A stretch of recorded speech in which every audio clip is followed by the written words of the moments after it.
Welcome back, drama lovers. I'm your host, and today we're not just telling a story, we're peeling back the layers of a life, a family, and a betrayal so profound it will shape you to your core. This isn't just any family drama, it's a saga of secrets, a master manipulator, and a mother's unthinkable choices that didn't just tear a family apart, but threatened to erase their very existence. But before we embark on this gripping extended journey, if you're as obsessed with real-life family drama as I am, you know what to do. Hit that like button right now. And if you haven't already, subscribe to join our growing community of drama connoisseurs. Your support keeps these incredible, raw, and true stories coming your way. Stories you won't hear anywhere else. Let's dive in. It all started on a crisp autumn evening, a night that felt so profoundly ordinary, yet was anything but. The air was thick with the comforting aroma of my mom's famous pot roast, mingled with the earthy scent of burning logs in our grand stone fireplace. We were gathered around the antique mahogany dining table, a family heirloom that my grandmother had passed down, its surface gleaming under the warm chandelier light. Laughter, rich and unforced, echoed off the high ceilings, a symphony of family contentment. My parents, Sarah and Robert, always seemed like the absolute epitome of a perfect couple. Their love story, a fairy tale spun over 3 decades, a testament to unwavering devotion and shared dreams. My brother, Michael, 3 years my senior, and already a rising star in architecture, and I, Emily, then a budding journalist fresh out of college, were their pride and joy. We were the quintessential American family, blessed with prosperity, love, and an unbreakable bond. We were the kind of family you saw on glossy magazine covers, the dream family. Or so I profoundly, unequivocally believed. My parents had built their interior design business, Elegant Spaces, from the ground up, starting from a cramped 2-room rented office and growing it into a highly respected firm with an enviable client list that included high-profile executives and luxury hotels. They were a formidable team, a true partnership forged in ambition and mutual respect. Mom, with her innate artistic vision, an almost magical eye for color, texture, and light that could transform any sterile space into a breathtaking masterpiece. And Dad, with his razor-sharp business acumen, meticulously handling contracts, finances, and client relations with precision and unwavering ethics. Their success wasn't just about the impressive sums accumulating in their bank accounts. It was about the vibrant, secure life they'd painstakingly created for us. The strong values they instilled, integrity, tireless hard work, and the unwavering belief in the sanctity of family. Michael and I were encouraged to pursue our passions with the same dedication they had shown. He, a prodigy in architecture, whose innovative designs were already garnering attention, and I, constantly chasing stories, fueled by an almost obsessive desire to uncover truth, to delve beneath the surface of things. We were a unit, fiercely loyal, connected by an unspoken understanding, or so I believed with every fiber of my being. The first crack appeared subtly, almost imperceptibly, like a hairline fracture developing in a cherished porcelain vase. It was a hushed phone call my mom took late one night, her voice barely a whisper, her body turned away from my dad as he read contentedly in bed. I rationalized it away as work stress, perhaps a difficult client or a supplier issue.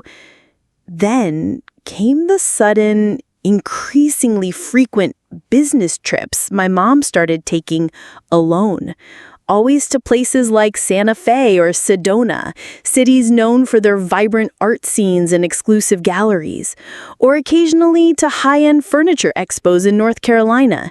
Dad, bless his trusting, deeply absorbed heart, never questioned it. He was too busy, too consumed at the office, immersed in a major new commercial development project that demanded his full attention. He was too focused on expansion and securing our future to notice the subtle, unsettling shift in her demeanor, the nervous habit of chewing on her lip, the slight tremor in her hands when she poured her morning coffee. I, however, started to notice things. Small, disconnected anomalies at first. A new, impossibly delicate, incredibly expensive-looking platinum bracelet she wore once to a gallery opening, then immediately tucked away, never to be seen again. A vague, almost dismissive evasiveness when I innocently asked about her trips, her answers always too brief, too rehearsed, lacking her usual animated descriptions. My journalistic instincts, honed through countless late nights in the university newsroom digging for hidden truths, were not just tingling, they were screaming. A low, persistent hum of unease began to settle in the pit of my stomach, turning every casual glance into a scrutinizing observation. But this was my mom, my rock, my confidant, my very best friend. Surely, my mind, overactive and prone to dramatic narratives, was merely playing tricks on me, projecting anxieties where none existed. The unease deepened into a persistent, unsettling hum. There were new, unfamiliar email addresses popping up on her laptop when I glanced over her shoulder, quickly minimized. Mysterious packages, unlabeled and heavy, arriving at the house, which she would quickly whisk away to her locked study before anyone else could see them. One particularly jarring instance was when I found a crumpled, discarded boarding pass stub in the waste bin for a flight to a city she hadn't mentioned, a city that was definitely not Santa Fe or North Carolina, a city with no known Elegant Spaces clients. My internal alarm bells, once just a distant clang, began to clang louder, echoing ominously. Then came the afternoon that changed everything. One sweltering summer afternoon, I was homesick from work with a terrible migraine that made the world spin and every sound echo. The house was quiet, almost eerily so, amplifying every little creak and groan. I stumbled downstairs for a glass of ice water, my head pounding with relentless rhythm, and as I passed the door to my parents' home office, I heard muffled voices.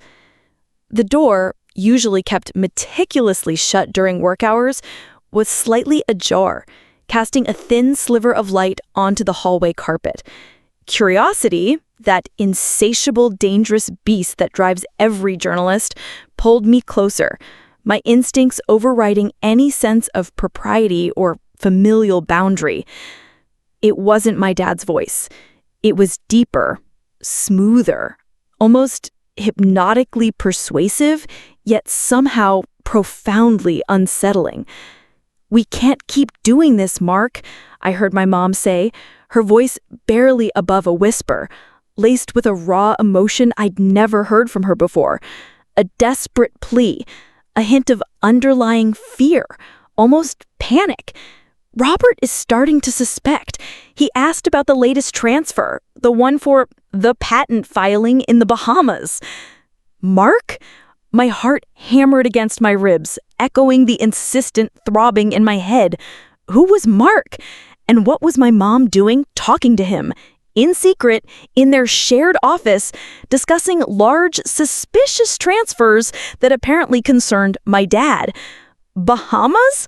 What did that even mean? I didn't hear the full conversation, just snippets, fragmented phrases that twisted into a terrifying narrative. Words like investment portfolio, offshore accounts, loan recollateralization, and then, chillingly, repeated mentions of the house.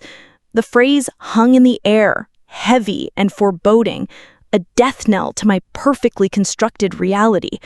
My head was pounding, not just from the migraine, but from the sickening, churning feeling brewing in my stomach. A cold, hard knot of dread began to solidify in my gut. Over the next few weeks, I became a silent observer, a reluctant, terrified detective in my own home. My observations sharpened, turning into intense, almost obsessive scrutiny. I watched my mom more closely than ever, noticing her increasingly nervous habits, the way she constantly checked her phone, jumpy at every notification, the restless pacing late at night, the way her eyes darted away when I asked even the most innocuous questions about her day, her answers becoming increasingly vague and defensive. I started cross-referencing her business trips with every online database I could find: hotel booking sites, flight trackers, obscure art gallery exhibition schedules, even property records. I meticulously looked for discrepancies, and I found them. Hotels booked under unfamiliar names, often with cash-only payments. Receipts for expensive, high-end restaurants miles away from her supposed business meetings. Once, I even found a luxury car rental receipt from a company Dad never used, picked up in a different state, at a time she was supposedly at an art expo. The pieces, once scattered and seemingly unrelated, were slowly starting to connect, forming a terrifying, undeniable picture. One evening, while my mom was supposedly at a late client dinner, I found myself drawn, almost magnetically, to her study. It was a place usually off-limits, a sanctuary of her creative genius, guarded by a locked door she now strangely left unlocked. I knew it was wrong, a profound violation of trust, but the gnawing dread, the fear for my family, was too strong to ignore. My hands trembled slightly as I scanned her meticulously organized desk, hoping, praying to find a rational explanation, a benign truth that would dispel the rising panic. And there, tucked almost casually beneath a stack of vibrant fabric samples for a new, exciting project, was a small, leather-bound journal. My heart pounded as I opened it. It wasn't a diary in the traditional sense, but more of a financial ledger, with names and numbers meticulously scrawled in my mom's familiar, elegant handwriting. And one name appeared repeatedly, with alarming frequency, almost screaming at me from the pages: Mark Thompson. Next to his name, large sums of money were listed, significant withdrawals, bewildering wire transfers, and then, bafflingly, entries simply labeled investments. I flipped through the pages, my breath catching in my throat with each new discovery. The amounts escalated from tens of thousands to hundreds of thousands. But it was the last entry, dated just a few weeks prior, that sent a deep, icy chill down my spine, making my blood run utterly cold. House equity transferred to Mark T. account. I felt like I'd been punched in the gut, the air forcibly knocked out of my lungs. My mom giving away our house? Our childhood home? The place where we'd grown up? Where every wall held a cherished memory? Where every creak was familiar? To this Mark Thompson? It didn't make sense. Was she having an affair and buying him a lavish lifestyle? Was this some elaborate criminal scam where she was a willing co-conspirator? The possibilities swirled, each more terrifying, more unimaginable than the last. The perfect facade of our family crumbled in an instant. I had to tell Michael. He was always the calm, logical one, the engineering mind that could dissect chaos and find a pattern, the one who could anchor me when I felt adrift. I called him, my voice a shaky whisper, barely coherent through the rising hysteria. He listened patiently, his usual calm demeanor slowly, subtly replaced by a growing alarm as I relayed my fragmented, horrifying discoveries. Emily, are you sure about this? Are you completely, absolutely sure? He asked, his voice low, tinged with disbelief, but also a dawning realization. I saw the journal, Michael. I saw the entries with my own eyes. Our house, Michael. Our home. It's right here in her handwriting. My voice cracked with a mixture of fear, rage, and profound heartbreak. He came over immediately, arriving less than 20 minutes later, his face pale and drawn. We sat in my room, the incriminating journal spread between us on my bed, trying to piece together the horrifying puzzle. The escalating financial entries, the mysterious trips, the hushed phone calls, the inexplicable anxiety my mom radiated. It all pointed to something far more sinister, more devastating than a simple clandestine affair. We debated how to proceed for hours, the silence in my room punctuated only by our ragged breaths and the frantic pounding of our hearts. We couldn't go to Dad immediately. He was too trusting, too deeply, blindly in love with Mom, too absorbed in his work to see anything but what she showed him. We knew it would utterly devastate him. We had to understand the full scope of the problem first, to grasp the true extent of the damage before we brought his world crashing down. Finally, with heavy hearts and a sense of profound trepidation, we decided to confront her ourselves, just the three of us. It was the hardest thing I had ever imagined having to do, facing the woman who was our world, knowing we were about to shatter hers and ours. The next morning, a Saturday, my dad was out on the golf course, blissfully unaware, thankfully. This was something we had to do alone, just the three of us, away from his gentle, unsuspecting presence. Michael and I waited for Mom to finish her breakfast, savoring her coffee. Then, with a silent, determined glance at each other, a glance that conveyed both fear and resolve, we sat her down in the formal living room. The leather-bound journal, the silent accuser, was placed deliberately on the antique coffee table between us, its presence heavy and undeniable. "Mom," Michael began, his voice surprisingly steady, though his knuckles were white where he gripped his hands. "We need to talk about this, about everything." He gently but firmly pushed the journal closer to her. Her face, usually so warm and open, capable of expressing 1,000 nuanced emotions, instantly became a rigid mask of ice, devoid of all expression. Her eyes darted from the incriminating journal to our stern, heartbroken faces, a flicker of raw panic igniting in their depths before she quickly suppressed it, trying to regain her composure. "What is this? What are you talking about?" she asked, her voice tight, barely a whisper, laced with feigned ignorance. She tried to reach for the journal, but Michael subtly, yet firmly, placed his hand over it, preventing her. "You tell us, Mom," I said, my voice cracking, tears already welling in my eyes and tracing hot paths down my cheeks. "Who is Mark Thompson? And why are you transferring huge sums of money, our house equity, to him? What in God's name is going on?" The carefully constructed dam of her composure broke. It crumbled under the relentless weight of our gaze, the silent accusation of the journal, the undeniable evidence. She collapsed onto the sofa, her body racked with tremors, tears streaming down her face, racking sobs echoing in the stunned silence of the living room. And then, through choked breaths, a torrent of apologies, and a flood of profound shame, she finally confessed. The man, Mark Thompson, wasn't a lover. He was something far more insidious, more devastating to the core of our family. A highly skilled, charming, and utterly ruthless con artist. He was a master manipulator, an emotional predator.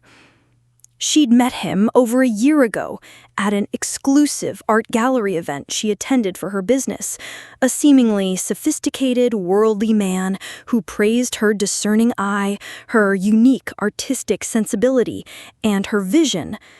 He'd spun a dazzling web of grand promises, an exclusive, once-in-a-lifetime investment opportunity in a groundbreaking, cutting-edge art restoration technology.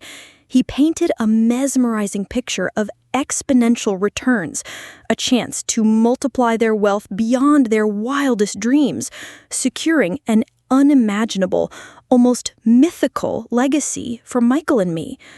He'd subtly, meticulously preyed on her deepest desires, her ambition to leave an even greater mark on the world, to secure our futures beyond reproach, and perhaps a yearning for an intellectual and spiritual connection she felt was missing, a void he seemed to fill with his endless flattery and understanding. He had promised her absolute secrecy, telling her the investment was so groundbreaking, so sensitive, so revolutionary that any premature disclosure, even to family, would jeopardize the entire operation, alerting greedy competitors and causing the monumental deal to collapse. He'd systematically isolated her, slowly chipping away at her confidence, making her believe he was the only one who truly understood her vision and ambitions, the only one she could truly trust with such a monumental, world-changing secret.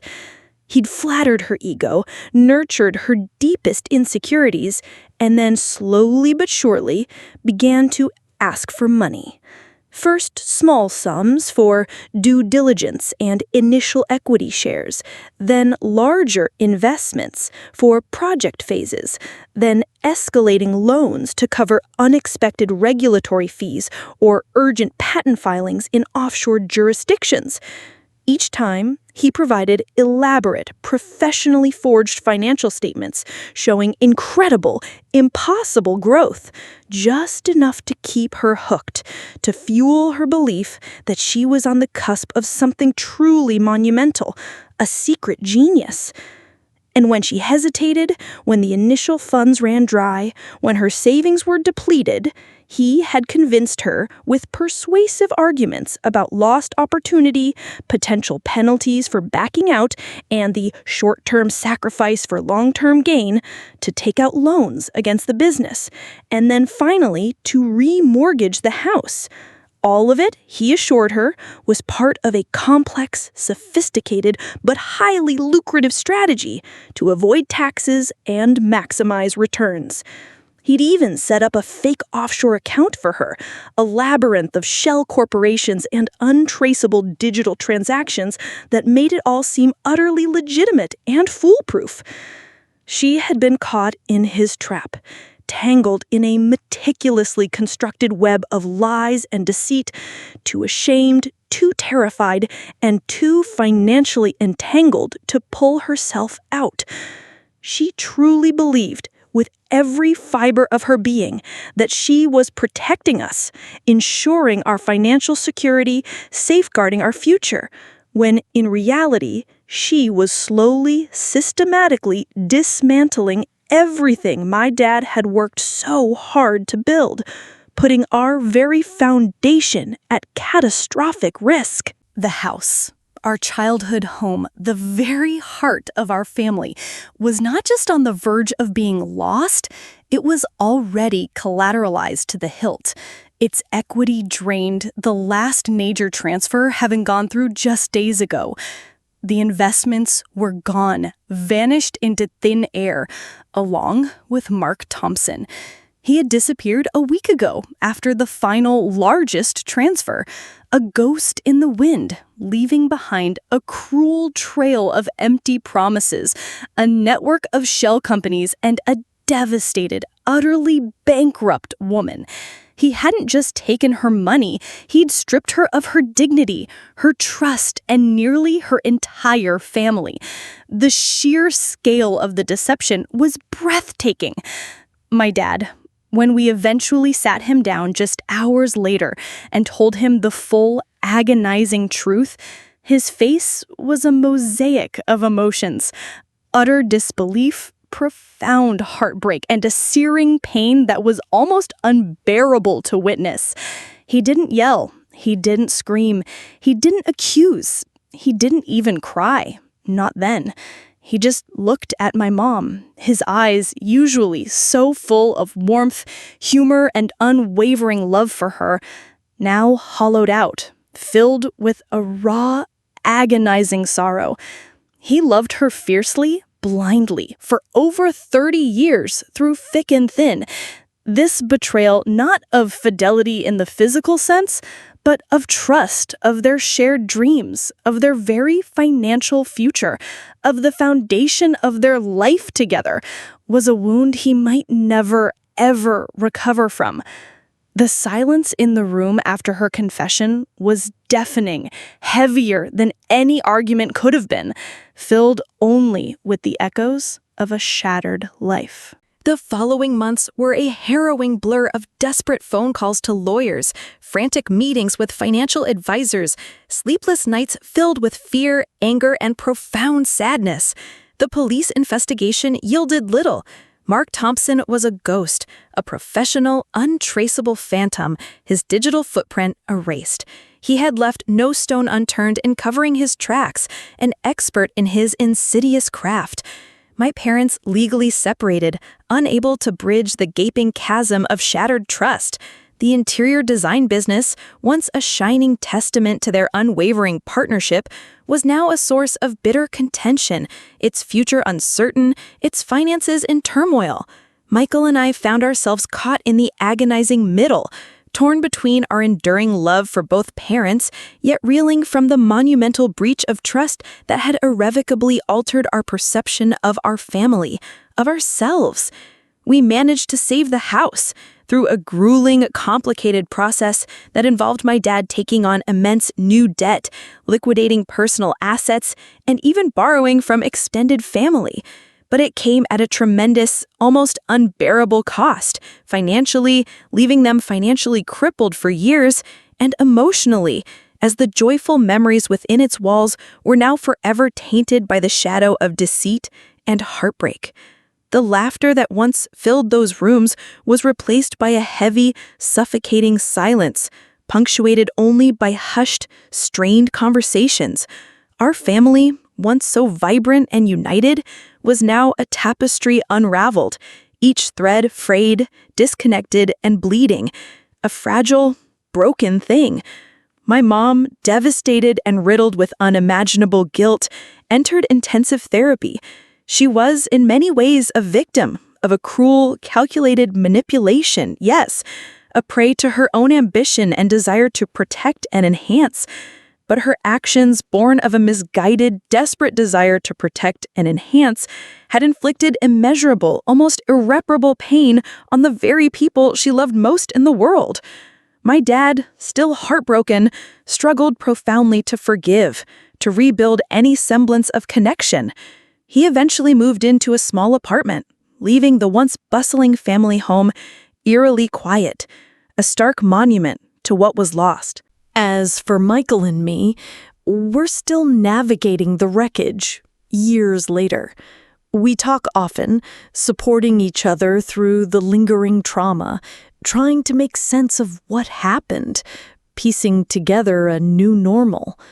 We visit Mom separately and Dad separately. The idea of all of us together still too painful, too charged.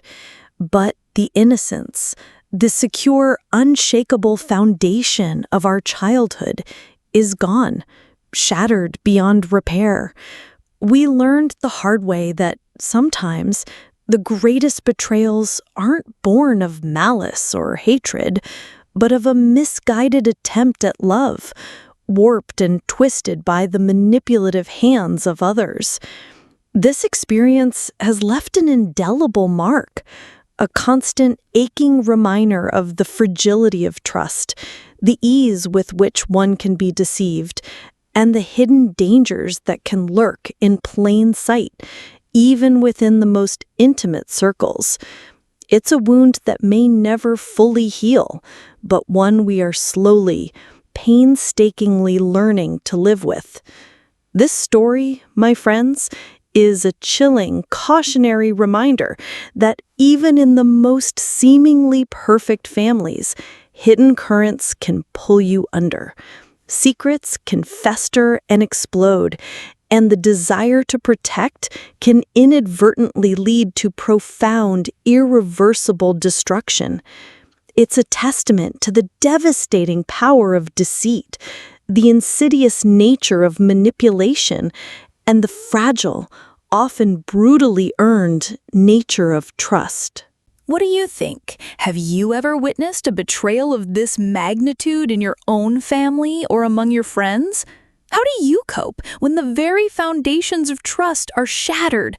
And what does true forgiveness look like in such extreme circumstances? Share your thoughts, your own experiences, and your advice in the comments below.